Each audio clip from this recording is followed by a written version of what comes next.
Hello students, तो आज हम करेंगे एक्सरसाइज 13.2 का क्वेश्चन नंबर 2। तो क्वेश्चन नंबर 2 क्या कहता है?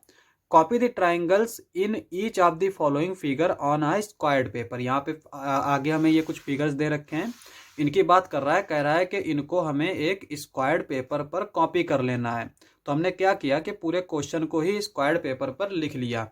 आगे कहता है in each case draw line of symmetry if any. फिर कह रहा है कि हर एक केस में हमें लाइन ऑफ सिमेट्री ड्रॉ करना है अगर कोई है तो। आगे कहता है and identify the type of triangle. उसके बाद में हमें आइडेंटिफाई करना है कि ट्राइंगल किस तरह का होता है। ट्राइंगल हमारा बेसिकली चार तरीके का हो सकता है। एक तो इक्विलेटरल ट्राइंगल होता है, आइसोसेलेस ट्राइंगल होता है, स्केलन ट्राइंगल होता है और राइट एंगल ट्राइंगल होता है। तो इन्हीं में से हमें आइडेंटिफाई करना है। ब्रैकेट में दे रखा है some of you may like to trace the figure and the try paper folding first. तो यहाँ पे अगर एक हमारे पास कोई वाइट पेपर है या फिर हम किसी कॉपी पे इसको अलग से ट्रेस कर लें इस पेपर को, उसके बाद में हमें उसको फोल्ड करके भी हम देख सकते हैं कि इसकी लाइन ऑफ सिमेट्री कौन सी होंगी और ये ट्राइंगल कौन सा होगा। लेकिन हमारे पास चूंकि पेपर नहीं है तो हम इसको ऐसे ही समझेंगे।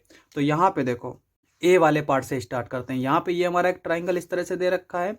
अगर हम इस ट्राइंगल की इस साइड्स जो है वो मेज़र करें तो ये क्या आएगी? ये साइड जो हमें दे रखी है 5 सेंटीमीटर दे रखी है। और अगर हम ये देखें तो ये जो साइड दे रखी है 6.5 सेंटीमीटर दे रखी है। और ये कितनी दे रखी है? ये 5 सेंटीमीटर दे रखी है।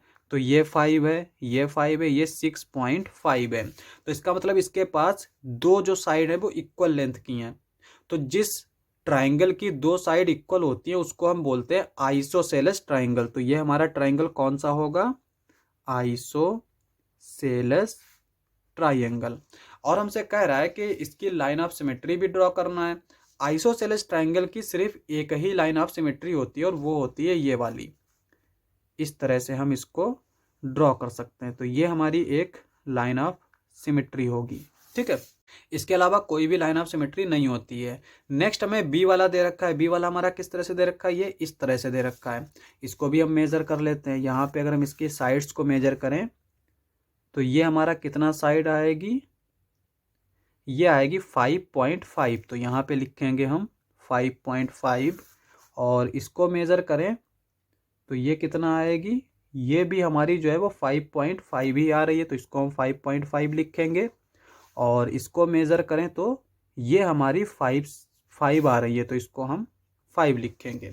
तो अब यहाँ पे भी हम देख सकते हैं कि ये साइड इक्वल है और ये इक्वल नहीं है।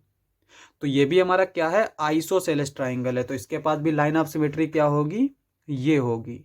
तो हम यहाँ पे लाइन ऑफ सिमेट्री बना लेते हैं इस तरह से, ठीक है। तो ये हमारी एक लाइन ऑफ सिमेट्री हो जाएगी। नेक्स्ट आते हैं हम सी वाले पे। तो सी वाला हमारा किस तरह से फिगर दे रखा है? ये हमारा एक राइट एंगल ट्राइंगल दे रखा है। और यहाँ पे अगर हम इसकी साइड मेजर करें तो ये साइड हमारी क्या है? ये हमारी दे रखी है 5। तो यहाँ पे हम लिख लेते हैं 5। उसके बाद में ये साइड दे रखी है, ये भी हमारी क्या दे रखी है? 5। तो इसको भी हम 5 लिख लेते हैं। तो यहाँ पे ये साइड क्या दे रखी है? ये दे रखी है 7। तो इसको हम लिख लेते हैं 7। ये एग्जैक्टली 7 नहीं होगी, ये 7 पॉइंट समथिंग होगी, ठीक है। लेकिन यहाँ पे चूंकि थोड़ा सा चल जाएगा तो इसलिए हम लोग 7 लिखेंगे। यहाँ पे ये क्या है? आइसोसेलेस ट्राइंगल, क्योंकि इसकी ये और ये साइड इक्वल है। लेकिन चूंकि यहाँ पे ये एंगल क्या है? 90 डिग्री का है। तो इसका मतलब ये हो गया, ये हमारा ट्राइंगल होगा आइसोसेलेस। और चूंकि जब यहाँ पर ये एंगल 90 डिग्री बनाता है तो उसको हम राइट एंगल बोलते हैं। तो ये हो जाएगा आइसोसेलेस राइट एंगल ट्राइंगल, ठीक है। और इसकी लाइन ऑफ सिमेट्री क्या होगी? जो दो इक्वल लाइन होती ना, उसी की वर्टेक्स से हम जो है वो लाइन ऑफ सिमेट्री ड्रॉ करते हैं। तो इसकी लाइन ऑफ सिमेट्री ये हो जाएगी। अब आते हैं हम डी वाले फिगर पे। तो डी वाला हमारा क्या दे रखा है? ये एक इस तरह का ट्राइंगल दे रखा है। अब इसकी हम अगर साइड मेजर करें तो यहाँ पे ये जो है ये हो गई 5। इसको हम 5 लिख लेते हैं। ये हमारी कितनी हो जाएगी? ये हो गई हमारी 5.8। और ये कितनी दे रखी है? 4.9। तो यहाँ पे हम देख सकते हैं कि ये तीनों साइड जो हैं वो अलग अलग लेंथ की हैं। तो जिसकी सारी साइड जो हैं वो अलग अलग लेंथ की हों तो उस ट्राइंगल को क्या बोलते हैं? Scalene triangle. तो ये हो जाएगा हमारा स्केलन ट्राइंगल। और स्केलन ट्राइंगल के पास जो है वो कोई भी लाइन ऑफ सिमेट्री नहीं होती है, तो यहाँ पे हम लिखेंगे जीरो सिमेट्रिक लाइन। तो ये हमारा आंसर हो जाएगा।